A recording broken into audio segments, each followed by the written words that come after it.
ಆಕೆ ಮೇಲೆ ದೌರ್ಜನ್ಯ ಎಸಗಿದ್ದಾರಂತೆ. ಆಕೆಯನ್ನ ಅಡಿಕೆ ಮರಕ್ಕೆ ಕಟ್ಟಿ ವಿವಸ್ತ್ರಗೊಳಿಸಿ ಅತ್ಯಾಚಾರ ಮಾಡೋಕೆ ಯತ್ನಿಸಿದ್ದಾರೆ. ಆಕೆ ಕೂಗ್ಕೊಂಡಾಗ ಆಕೆಯ ಬಾಯಿಗೆ ಮಣ್ಣು ತುಂಬಿ ವಿಕೃತಿ ಮೆರೆದಿದ್ದಾರೆ. ಆಕೆ ಕೂಗೋ ಶಬ್ದ ಕೇಳಿ ಅಕ್ಕಪಕ್ಕ ತೋಟದಲ್ಲಿದ್ದಂತಹ ಸ್ಥಳೀಯರು ಸಹಾಯಕ್ಕೆ ಬಂದಿದ್ದಾರೆ. ಕೂಡಲೇ ಆ ಕಿಡಿಗೇಡಿಗಳು ಆಕೆಯನ್ನ ಬಿಟ್ಟು ತಲೆಗೆ ಕಬ್ಬಿಣದ ರಾಡ್ನಿಂದ ಬಲವಾಗಿ ಹೊಡೆದು ಎಸ್ಕೇಪ್ ಆಗಿದ್ದಾರಂತೆ. ಅದೃಷ್ಟವಶಾತ್ ಆಕೆ ಸಾವಿನಿಂದ ಪಾರಾಗಿದ್ದು ತೀವ್ರ ರಕ್ತಸ್ರಾವದಿಂದ ಬಳಲ್ತಾ ಇದ್ರು.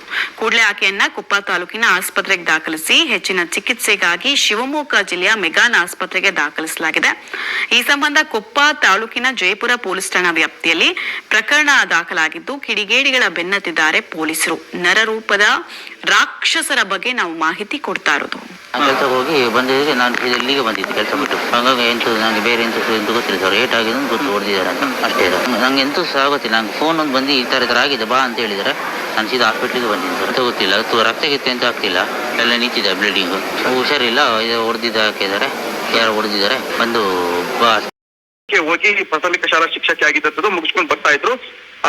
ಸಂಜೆ ಒಂದು 6:30 7 ಗಂಟೆ ಸುಮಾರು ಕತ್ಲ ಟೈಮ್ನಲ್ಲಿ 4 ರಿಂದ 5 ಜನ ಈ ಒಂದು ಕೃತ್ಯ ಎಸಗಿದ್ದಾರೆ ಅಂತ ಈಗ ಮೇಲ್ನೋಟಕ್ಕೆ ಕಂಡು ಬರ್ತಾ ಇರುತ್ತದೆ.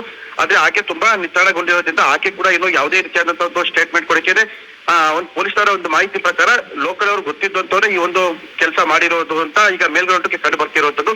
ಹಾಗಾಗಿ ಪೊಲೀಸರು ಕೂಡ ಆಕೆಯಿಂದ ಮಾಹಿತಿ ಪಡೆದಕ್ಕೆ ಆಕೆ ಕೂಡ ನಿತ್ರಾಣಗೊಂಡಿರೋದ್ರಿಂದ ಪೊಲೀಸರು ಆಕೆಯಿಂದಲೂ ಕೂಡ ಇನ್ನು ಯಾವುದೇ ಮಾಹಿತಿಯನ್ನ ಪಡೆದಿಲ್ಲ. ಆದ್ರೆ ಆಕೆ ಅಣ್ಣ ಈಗ ಪೊಲೀಸರಿಗೆ ಮಾಹಿತಿ